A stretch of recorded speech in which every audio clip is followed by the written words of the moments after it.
C'est un peu la jungle des vrais amateurs de bourse, celle où ils aiment aller chercher les entreprises qui ont encore un potentiel inexploité ou qui offrent un rendement particulièrement élevé. Cette jungle, c'est celle des valeurs moyennes. Elles ont connu, ces valeurs moyennes, une année 2018 assez infernale. Alors, est-ce qu'il faut y revenir en 2019? Laurent Grassin, bonjour. Bonjour, Jérôme. Vous êtes directeur de la rédaction de Boursorama.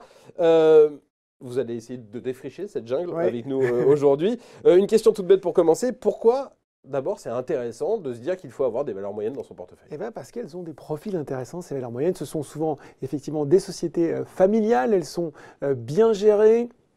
Elles ont des perspectives de développement assez intéressantes. Elles sont souvent sur de l'innovation, des marchés de niche. On retrouve beaucoup de petits éditeurs de logiciels, de SS2I, de sociétés de consulting, d'ingénierie en R&D. Donc des profils intéressants qui génèrent de la croissance, qui génèrent aussi des bonnes marges. De par leur taille, eh bien, elles sont susceptibles soit d'être la cible d'OPA, donc avec des primes, soit, si elles ont déjà un actionnaire d'un plus grand groupe en leur sein, d'être retirées de la cote, là aussi avec des primes. Il y a eu tout un ensemble d'opérations, on peut citer quelques-unes, April, Soft Computing ou Tessie, effectivement Soft Computing acheté par Publicis.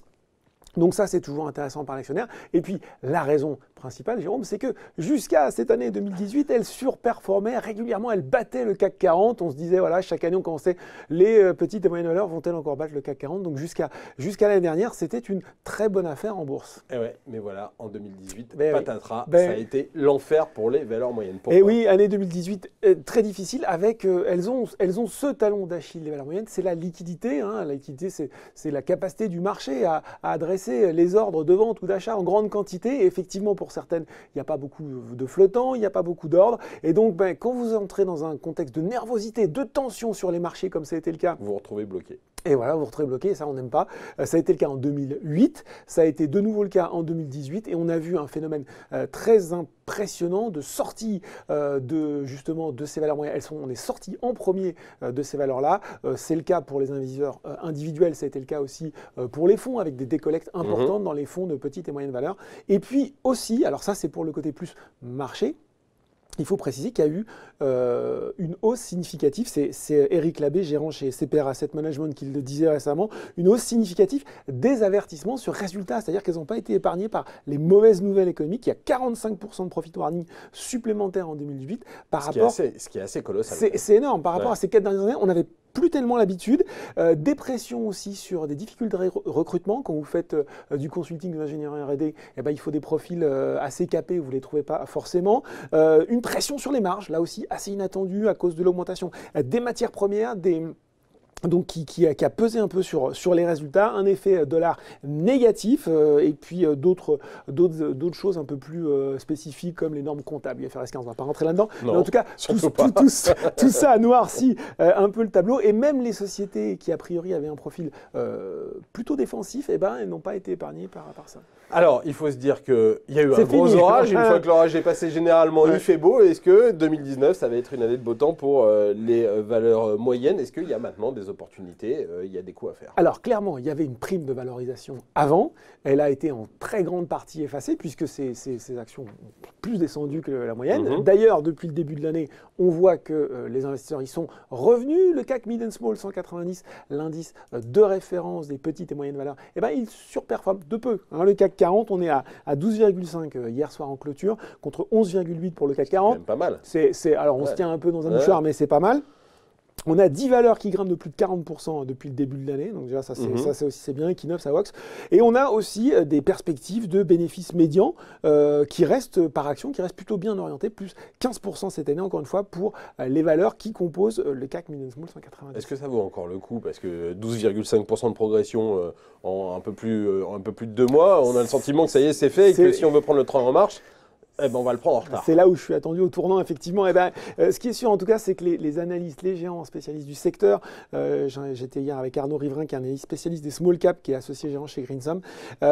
Lui, il aurait plutôt tout intérêt à dire que ça va bien aller, mais il dit je reste prudent. C'est un très bon début d'année, le meilleur depuis 2015. Donc voilà, mais une hausse qu'il considère comme fragile, avec des volumes en net repli. Donc ça, c'est effectivement faire attention. Et il explique que c'est tout quand même, on reste très sensibles à une dégradation de la conjoncture. Vous en parlez à Christian Parizeau, si il n'y a pas d'accord commercial avec la Chine, si le Brexit monte en puissance, on risque de retrouver ce risque de liquidité et elles seront, les valeurs moyennes petites seront les premières impactées. Toutefois, il y a de belles opportunités. Il y a de bons points d'entrée. Tout dépend de ce qu'on a envie de faire. Est-ce qu'on a envie d'avoir des convictions de long terme, auquel cas on peut se dire, ben voilà, j'achète maintenant à des valeurs moyennes, quitte à me reprendre une petite baisse en 2019 si les choses vont mal, mais je suis à 3-5 ans. Soit on est tactique et il faut être capable de bouger très très vite, soit vraiment on n'a pas forcément envie de se prendre la tête à décrypter tout ça et on reste sur du CAC 40, c'est peut-être plus simple. Alors, ce n'est pas forcément des valeurs pour spéculer, non. pour faire du ou alors spiel. C'est plus des placements de long terme. Comment on fait pour bien les choisir? Parce qu'évidemment, toutes les valeurs moyennes ne se valent pas. Non, alors première chose, on regarde les liquidités justement. Est-ce que quand même j'ai un volume suffisant pour être servi? On regarde aussi les sociétés qui sont bien couvertes par les analystes. C'est souvent le talon d'Achille là aussi des valeurs moyennes. Il y a quelquefois des belles sociétés, mais qui sont dans des business très particuliers, assez peu couvertes.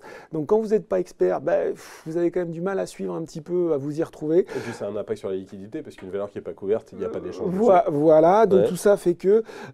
et puis vous regardez, effectivement, il y a quand même beaucoup de bureaux d'analyse qui se sont fait leur dada. On peut citer Portzamparc. Je suis allé repiocher pour vous leur liste de convictions pour 2019. Ça peut donner des idées. Je ne veux pas forcément toutes les suivre, mais on retrouve un peu les profils dont on parlait, beaucoup d'éditeurs de logiciels. Alors ils aiment beaucoup Line Data, par exemple, qui est un éditeur de logiciels financiers. Esker, aussi éditeur de logiciels. De CRSI, qui est un spécialiste des serveurs informatiques. Vous voyez qu'on est dans la tech, dans l'innovation. Stalergen, qui est le spécialiste de la désensibilisation aux allergies. Exactement, voilà. Ou AK Technologies encore, qui est un groupe d'ingénierie R&D. Voilà, ça vous donne quelques pistes, en tout cas pour ceux que ça intéresse. Encore une fois, avec un biais quand même très techno. De quoi creuser pendant le week-end si on a envie d'aller regarder un peu ce qui se passe du côté des valeurs moyennes. Puis voilà, tout en sachant que, encore une fois, si vraiment vous avez une aversion au risque, mieux vaut rester sur du CAC. On va le faire avec prudence. Voilà, avec modération. Beaucoup, en tout cas, Laurent Grassin, d'être venu nous parler de tout ça aujourd'hui dans Ecorama. Merci Laurent.